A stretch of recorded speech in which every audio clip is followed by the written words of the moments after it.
ہمارے channel Urdu moral story میں خوش آمدید۔ ہمارے چینل سے روزانہ آپ کو سچی اسلامی کہانیاں سنائی جاتی ہیں۔ ان کہانیوں میں کوئی نہ کوئی ایسا سبق چھپا ہوتا ہے جو آپ کی زندگی سنوار سکتا ہے۔ آج کا واقعہ بھی ایسا ہی ہے۔ چلیے سنتے ہیں آج کی کہانی۔ بڑی کوٹھی والوں کے لان میں وہ پیتل کے درخت سر جوڑے ساکت کھڑے تھے، جیسے کسی نے انہیں ہنوت کر دیا ہو۔ وہ ان درختوں کی بے حسی پر کڑ رہی تھی، مجال ہے کہ کوئی پتا ہلا ہو۔ وہ 2 دن سے بخار میں بری طرح پھنک رہی تھی، لگتا تھا جیسے گرمی اس کا بدن اوڑھ کر سو گئی ہو۔ نصیرہ پہلے ہی ہڈیوں کا ڈھانچہ تھا، اب تو بخار کے باعث اس فاقہ زدہ بچے کی پسلیاں تک ایک ایک کر کے گنی جا سکتی تھیں۔ بختہ کی گود میں بے سدھ پڑا نصیرہ دمے کے دائمی مریض کی مانند سانس دے رہا تھا۔ اس کے سوکھے بدن پر فقط پانی پی پی کر پھولا ہوا پیٹ ڈھولکی کی طرح نمایاں نظر آ رہا تھا۔ ذرا فاصلے پر لیٹا ہوا کرمو وقفے وقفے سے بختہ کو غسیلی نظروں سے دیکھتا اور منہ پھیر لیتا۔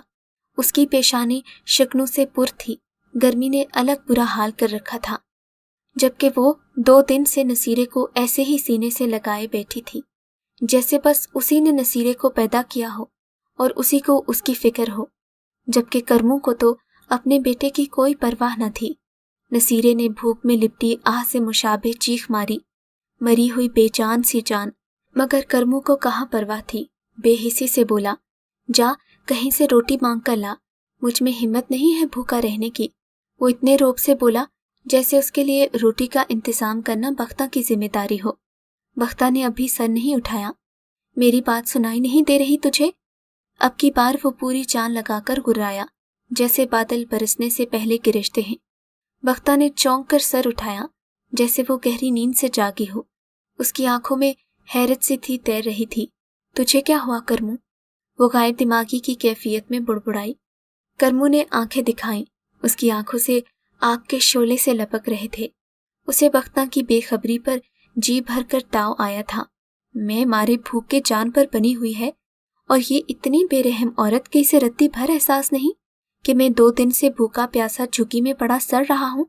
گرمی نے جلا کر رکھ دیا ہے، خالی میدہ دھائی دے دے کر سکڑ گیا ہے، مگر اس بدبخت کو خیال ہی نہیں۔ کرمو غصے سے آگ بگولا ہو رہا تھا۔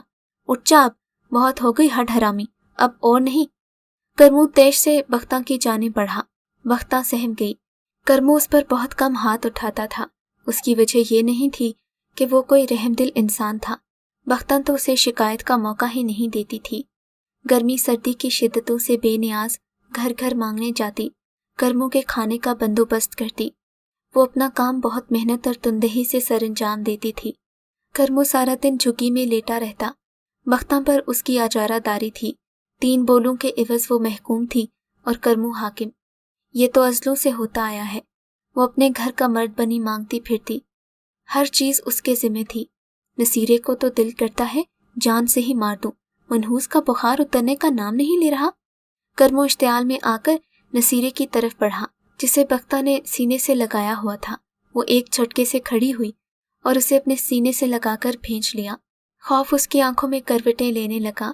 دل اتنی تیز رفتاری سے دھڑک رہا تھا کہ ابھی پسلیاں توڑ کر باہر آ جائے گا۔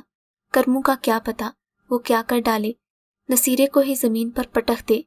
بختہ جھکی سے باہر نکلی، اس کی ٹانگیں بے جان ہو رہی تھی، مگر جانا تو تھا۔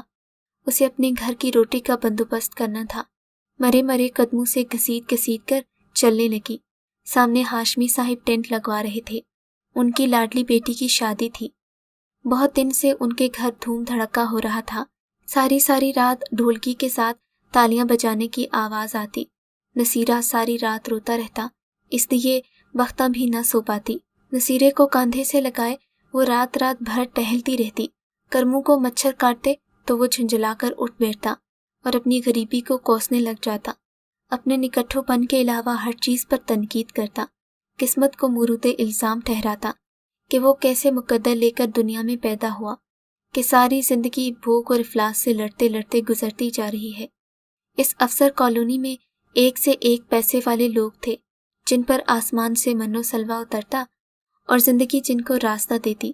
موسم ان کی جنبش ابرو سے بدل کر ان کے بیڈ روم کی فضا تبدیل کرتے اور आसाइशात जिनको विरासत में मिलती। हाशमी साहिब तो सुना था बहुत ज़मीनों के भी मालिक थे। इनके आमों के बागात भी खासे मशहूर थे। करमू उन सब उमरा को देख देख कर कुड़ता और हाशमी साहब से तो गोया उसे खुदा वास्ते का बैर था। करमू हाशमी साहिब की लंबी सी गाड़ी को देखकर आहें भरा करता। वो किसी का कुछ नहीं बिगाड़ सकता था। उसकी औकात ही क्या थी। एक हरफे गलत, नाली में रेंगने वाला कीड़ा, पाँव तले मसला जाने वाला मामूली हशरा या फिर वजूद रखते हुए लावजूद, वो अपनी सारी जलन, अपनी बिले वजह की सारी कुड़हन वक्ता पर निकाल देता। वो उससे गिला करता कि सब मर्दों की बीवियां उन्हें ऐश करवाती हैं और एक मेरी बीवी है मरियल सी, न देखने में जचती है न कुछ कमा कर लाने के काबिल है। जबकि करमू उसे अपने चाचे की बीवी की मिसालें दिया करता कि कैसे वो बड़ी बड़ी कोठियों से माल लेकर आती थी। बख्ता जानती थी कि वो कोठियों में जाकर क्या करती है, किस परते पर पैसे लेकर आती है। बख्ता मर सकती थी मगर खुद को बेचकर जिंदगी नहीं खरीद सकती थी। बख्ता ने सोचा, सबसे पहले हाशमी साहिब के घर जाती हूँ। शादी वाला घर है, कुछ खाने को मिल जाएगा, ज़्यादा दूर भी नहीं जाना पड़ेगा। ऐसी ही बातें सोचती हाशमी साहिब के गेट तक पहुँच गई। उसके लब खुश्क हो रहे थे, नसीरे की सांसें जैसे पसलियों में धड़क रही थी। उसने हाशमी साहिब के घर जाकर सदा लगाई और उसकी दर्द में डूबी सदा वापस लौट आई। अल्लाह आपकी बेटी के नसीब अच्छे करे, मुझे रोटी दे दो। हाशमी साहिब के मुलाजिम बारात के बैठने का इंतजार कर रहे थे। इन्होंने घूर कर बख्ता को देखा मगर बख्ता ने चंदा परवाह नहीं की। बहुत गिरिया वजारी करने लगी, इनसे इनकी बेटी की खुशियों का सदका मांगने लगी। हाशमी साहिब का मूड बिगड़ गया। इन्होंने गुस्से से बख्ता को डांट दिया। नसीरा भां भां करके रोने लगा। बख्ता हाशमी साहिब की तरफ बढ़ी और बहुत आजिज़ी और इनकिसारी से रोटी मांगी। इस मनहूस को चुप करवाओ और दफा हो जाओ यहाँ से, मेरी बेटी को तुम्हारी दुआ की जरूरत नहीं। हाशमी साहिब का लहजा घुमंड से लबरेज था, नुखुवत जैसे किसी ने इनके चेहरे पर पेंट कर दी थी। खुदा रसूल का वास्ता। बख्ता ने उनके आगे हाथ जोड़ दिए। नसीरा और भी जोर लगाकर चीखने लगा, इससे पहले कि इस बच्चे का गला दुबा दूं, चली जा, खुशियों भरा घर है, आ गई अपनी नहूसत तारी करने। हाशमी साहिब ने बख्ता के कांधे को जोर से झटका दिया। वो वाज़ह लड़खड़ाई, वापस पलटी। उसकी भुजी हुई आंखों से आंखों का सैलाब जारी हो गया। वो रोते हुए अगले मोहल्ले की जानिब चल पड़ी। हाशमी साहिब ने अपनी बेटी की खुशी को बख्ता के स्याह नसीबी से बचाना था। उस पर बख्ता का साया या बख्ता की आवाज़ भी पहुंचने नहीं देना चाहते थे। वो बेचारी कितनी हुरमा नसीब थी। थोड़ी ही देर के बाद वो एक और गेट के सामने खड़ी थी। ये देखकर उसकी खुशी का ठिकाना न रहा कि ये गेट खुला था। भरी दोपहर में इस कॉलोनी के सब लोग आराम करते। दरवाज़ा बहुत पीटने पर भी न खुलता। बख्ता गेट के अंदर घुसती चली गई। सामने कोई ज़ीरू दिखाई नहीं दे रही थी। लॉन में पानी वाला पाइप खुला पड़ा था। बख्ता के मुर्दा चेहरे पर रौनक सी आ गई। वो जल्दी से आगे बढ़ी।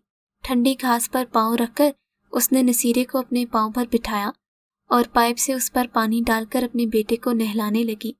नसीरे की जैसे जान में जान आई। उसने अपनी आंखें खोलकर बख्ता को देखा तो वो मुस्कुराई। बख्ता ने पाइप मुंह से लगाकर जी भरकर ठंडा पानी पिया। ए लड़की, कौन हो तुम? तभी एक औरत ने आकर उसके हाथ से पाइप छीन लिया। बख्ता तो लरस कर रह गई। चोर कहीं की, बहाने से अंदर आकर डाके डलवाती हो, बुलाती हूँ पुलिस को, वो खाया पिया उगलवाएगी तुमसे। औरत के लहजे में हकारत, तहकीर, नफरत, गुरूर सब एक साथ जमा थे। बख्ता बात करने की कोशिश करती रही मगर किसी ने उसकी एक न सुनी। धक्के देकर उसे गेट से बाहर फेंक दिया गया। इतनी बेइज्जती उसने कभी सोचा भी नहीं था। वो हिचकियां लेती आगे चल पड़ी। फिर उसने बहुत से दरवाजे खटखटाए मगर कोई भी दरवाज़ा नहीं खुला। सब उसे धुतकार देते। अब वो अपनी भड़ास किस पर निकालती, किसे अपना गम सुनाती। थोड़ी देर के बाद वो एक हुजूम में घुस गई। पता नहीं इतनी हिम्मत कहाँ से आ गई थी कि लोगों के भरे इस मजमे को चीरती चावल बांटने वाले शख्स तक पहुंच गई। उस शख्स ने प्लेट भरी और बख्ता की फैली झोली में डाल दी। बख्ता एक हाथ से नसीरे को संभाले, दूसरे हाथ से चावल समेटती उस घर से निकली। नसीरे को गर्म चावलों की तपिश से इतनी घबराहट हुई कि गला फाड़कर रोने लगा। बख्ता ने चावलों वाली पोटली नसीरे से दूर करना चाही मगर क्या हुआ, बख्ता के हाथ से आंचल छूटा, सारे चावल जमीन बोस हो गए। वो हैरत से ये सारा मंजर देख कर रह गई। उसकी आंखें फट गईं। वो फूट फूट कर रोते हुए जमीन पर बैठ गई। उसे लगा जिंदगी रेत में बिखर गई हो। वो हाथ में मुट्ठियां भर भर कर चावल खाने लगी। चावलों के साथ बहुत सी मिट्टी भी उसके अंदर जा रही थी। मिट्टी के जर्रे उसके हलक में कांटों की माने चुभते। उसकी आंखें रो रही थी। मिट्टी से अटे चावल जितने वो खा सकती थी वो खा चुकी। उसमें हिम्मत न थी। उसके गले में अब खरखराहट सी हो रही थी। अगर यही चावल ठीक हालत में होते तो वो कर्मों के लिए ले जाती। वो पेट भर कर खा लेता। बख्ता हरासा थी कि वो क्या करे। कोई अपना दरवाज़ा खोलने पर राजी नहीं था। चलते चलते उसके पांव शल हो गए, टांगे बेजान सी हो गई। वो खाली हाथ घर लौटी। बेकसी के शदीद एहसास तले दबकर एक दीवार के साए में बैठकर चीख चीख कर रोने लगी। उसने नसीरे को एक नज़र देखा। उसके अंदर से गुस्सा ऊद कर आया। बख्ता को नसीरा उस समय बहुत बुरा लगा। तनफ्फर की एक तेज लहर ने उसे उकसाया। उसका दिल चाहा कि नसीरे को कूड़े के ढेर पर फेंक दे। सूखा सड़ा नसीरा जिसका पेट छलक रहा था, आंखें ऐसी जैसे बरसों का मरीज हो।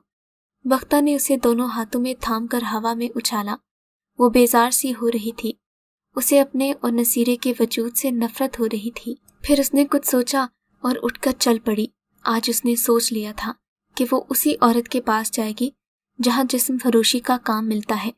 इस घर से कोई खाली हाथ न जाता था। जैसी औरत वैसे दाम। बख्ता नसीरा के घर के सामने खड़ी थी। आज भूख और ज़मीर का मुकाबला था। भूख जैसे जोर आवर पहलू से नहीं फाका ज़दा ज़मीर का हार जाना यकीनी था। शराफत और नेक नामी ने मुझे भूखा मार डाला। आज मैं नसरीन के घर जाकर खुद को बेचूंगी, रोटी खरीदूंगी। बख्ता ने सोचा और नसरीन की दहलीज पार कर ली। फिर वो खुद को देखने लगी। 19 साल की उम्र में ही कैसी चूसी और ढलकी हुई औरत का रूप धार चुकी थी वो। भला उसके क्या दाम लगते। वो खुद को ही देखे जा रही थी। उसका जहन बैक वक्त बहुत सी सोचों की आमाज का बना हुआ था। सोचने लगी, हराम के पैसे से नसीरा दूध पिएगा तो हराम ही खाएगा। एक कड़वी सच्चाई ने उसे झंझोड़ा। नहीं नहीं, मैं इसे ऐसी कमाई नहीं खिला सकती। वो वहां से निकली और नहर किनारे दरख्तों के साए में आगे बढ़ने लगी। एक ये रास्ता भी उसकी झुकी को जाता था। उसके पैरों में कंकर लग रहे थे। बख्ता का दिल मन्नू बोझ तले दबा जा रहा था। दिमाग गर्मी से उबल रहा था। उसने नसीरे को सुलाकर अपने कांधे से लगाया और नहर के किनारे आकर बैठ गई। नहर के इस किनारे बैठकर उसे अपना हसीन बचपन याद आने लगा। कहाँ गई थी वो खुशियाँ, कहाँ खो गए थे वो ख्वाब जो वो कम उम्री में देखा करती थी, जिनके टूटने का कभी गुमान भी नहीं था। बचपन की याद उसके जहन से महव हुई तो हालात की तलखियों ने उसको आंसू बहाने पर फिर से मजबूर कर दिया। सामने से हाशमी साहिब के घर के सामने बड़े से मैदान में जर्क बर्क लिबास में मलबूस खवातीन इधर से उधर चकराती फिर रही थी। इश्तिहा अंगेज खानों की खुशबू सारे माहौल में बसी हुई थी। बख्ता जहाँ से चली थी वहीं आन रुकी। उसकी झुकी के सामने ही तो शादी का एहतमाम किया गया था।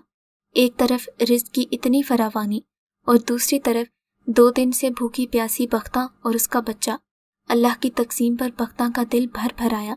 बख्ता और नसीरे की सांसें एक दूसरे में मदगम हो गई। बख्ता को इतने जोर का चक्कर आया कि उसका सर घुमा और वो ज़मीन पर गिरती चली गई। सारी रात वहीं बेहोशी की हालत में पड़ी रही। दिन चढ़े आंख खोली तो अपने पहलू से लगे नसीर को बदन से सर्दी सी फूट रही थी। वो चौंकी। उसने नसीरे को सीधा किया। उसका बदन अकड़ा हुआ था। जिंदगी से रब्त न जाने कब टूट गया। भूख के मारे बख्ता के दिल से उठी चीख होंठों तक आते आते दम तोड़ गई। हाशमी साहिब मुलाजिमों से बर्तन इकट्ठे करवा रहे थे। साहब, एक देग में कुछ चावल पड़े हुए हैं, उनका क्या करूं? एक लड़के ने उनके पास जाकर पूछा। कोठियों के पिछवाड़े खाली मैदान में फेंक आओ, कुत्ते खा लेंगे। हाशमी साहिब के कहने पर वो लड़का चावल निकालने लगा। बख्ता के आंसू गालों पर बह रहे थे। तभी हाशमी साहिब का नौकर चावलों की परात लेकर गुजरा।